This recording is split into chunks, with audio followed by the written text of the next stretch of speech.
The Battle of Wahoo Swamp is a name applied to three different actions fought on November 17th, 18th, and 21st, 1836.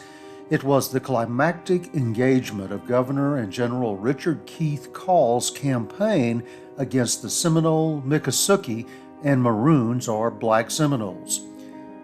Part of Call's army crossed the Withlacoochee River near today's Bushnell, Florida on November 13, 1836.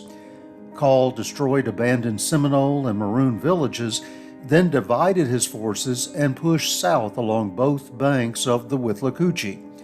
Fighting followed on November 17 and 18 as Tennessee mounted volunteers pushed warriors back from two locations.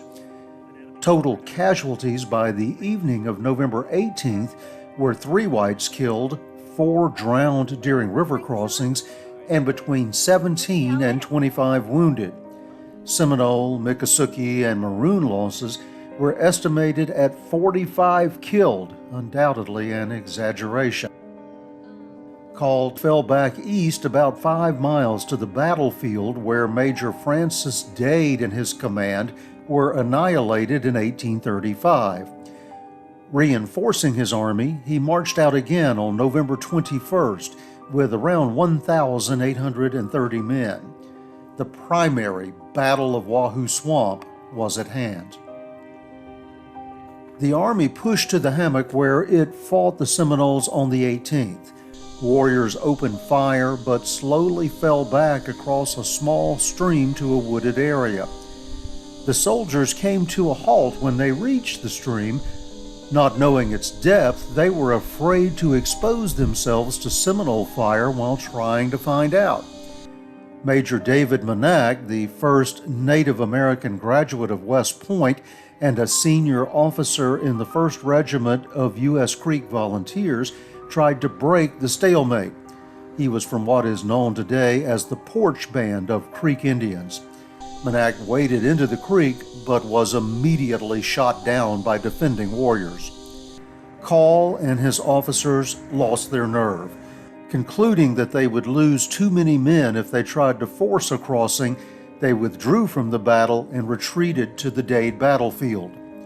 Wahoo Swamp was a stunning victory for the Seminoles and their allies.